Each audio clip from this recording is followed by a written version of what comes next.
আমাদেরকে আল্লাহ রাব্বুল আলামিন তার রহমত থেকে নিরাশ হতে বারণ করছেন। যে যত পাপ করেছে জীবনে, যদি একটা বার কেউ যদি আল্লাহ পাককে মন থেকে ডাকে, চোখ দিয়ে ঝরঝর করে পানি পড়ে, আল্লাহ পাককে বলে, সেজদায় গিয়ে পড়ে আল্লাহকে বলে রব্বিক ফিরলি, আল্লাহ আমাকে মাফ করে দাও, তার মনের মধ্যে যদি সততা থাকে, মন থেকে যদি সেই কথাটা বলে থাকে, আল্লাহ পাক শুধু তাকে ক্ষমাই করবেন না, তার সমস্ত গুনাহগুলোকে আল্লাহ নেকি দিয়ে পরিবর্তন করে দিয়েছে।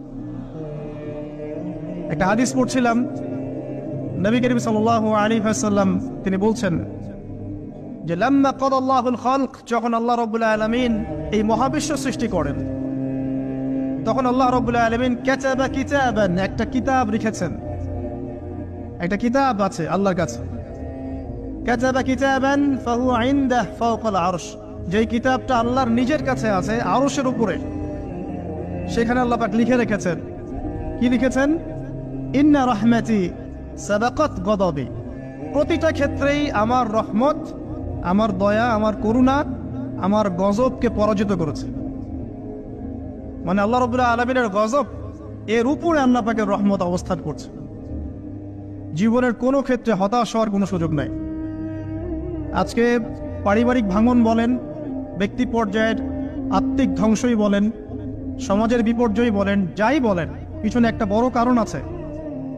সেটা হলো আল্লাহ থেকে দূরে থাকা মানুষ, আল্লাহ থেকে হতাশ হয়ে যাওয়া। আর এই কাজটা শয়তান করিয়েছে মানুষকে আল্লাহ থেকে দূরে সরানোর জন্য। কিন্তু আল্লাহ রাব্বুল আলামিনের কাছে কেউ যদি যেতে চায়, মন থেকে যদি আল্লাহকে একটা বারও ডাকে, আল্লাহ পাক এক ডাকের মাধ্যমেও তার গুনাহ মাফ করতে পারে। দুজন ব্যক্তির ঘটনা পড়লাম। একজন ব্যক্তি প্রচন্ড রকম আবেদ, প্রচুর ইবাদত করে। আপনারা জানেন ইবলিসও কিন্তু আবেদ ছিল, ইবলিস কিন্তু প্রচুর ইবাদত করেছে। এখন ওই ব্যক্তির একজন বন্ধু ছিল, এটা বানু ইসরাঈলের ঘটনা। তো সেই বন্ধু পাপী ছিল, বিভিন্ন কবিরা গুনাহ করত। আর এই আবেদ ব্যক্তি বারবার তাকে নসিহত করত, গুনাহ ছেড়ে দাও, তুমি পাপ করছো, গুনাহ ছেড়ে দাও। তখন সেই ব্যক্তি যে পাপ করছে সে বলতো যে আল্লাহ কি তোমাকে আমার রক্ষক বানিয়েছেন? আল্লাহ কি তোমাকে আমার উপর দারোগা বানিয়েছেন? আমাকে আল্লাহর হাতে ছেড়ে দাও, আমাকে নসিহত করতে শোনা।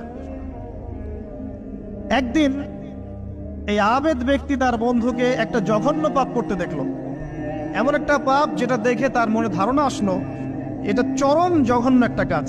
তখন সে মুখ ফসকে বলে ফেললো যে আল্লাহ তোকে আর মাফ করবে না, আল্লাহ তোকে জান্নাত দিবে না।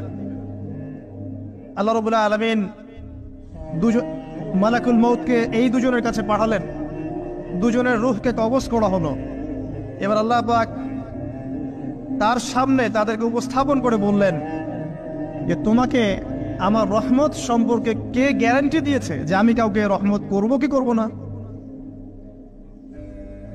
যাও, আমি তোমাকে জাহান্নামে পাঠালাম, ওই ব্যক্তি যে আমার রহমত প্রত্যাশা করেছে আমি তাকে জান্নাত দিয়ে দিলাম। দেখুন, এই হাদিসটা শুনলে মনে হয় বাহ্যিক হয়তো বা মুখের একটা কথার কারণেই সে জাহান্নামে চলে গেল। আসলে বিষয়টা এমন নয়। বিষয়টা আমি আপনাকে বোঝাচ্ছি। বিষয়টা হচ্ছে ইবলিসের মতো।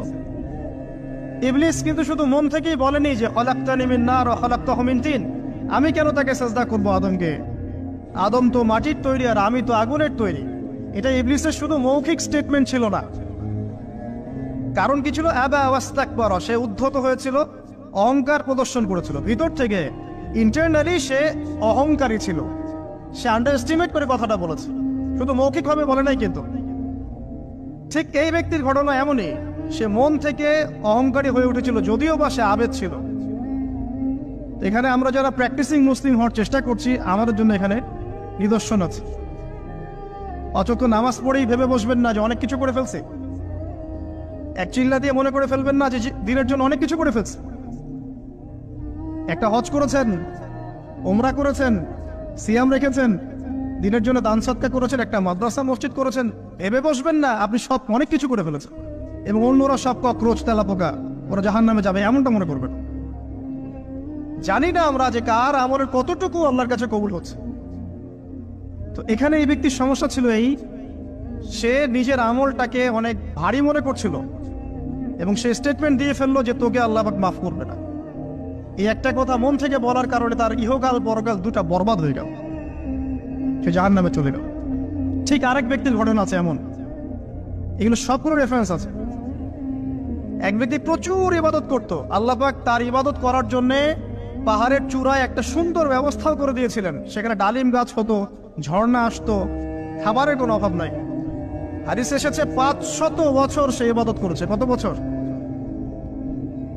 কিয়ামতের মাঠে এই ব্যক্তির অবস্থা এমন হবে, তাকে জান্নাতে প্রবেশ করানোর জন্য নিয়ে যেতে বলা হবে, যাও আমার রহমতে জান্নাতে চলে যাও। আল্লাহ পাক তাকে এই কথাটা বলবেন, কিন্তু এই ব্যক্তি বলবে আমার আমলের কারণে,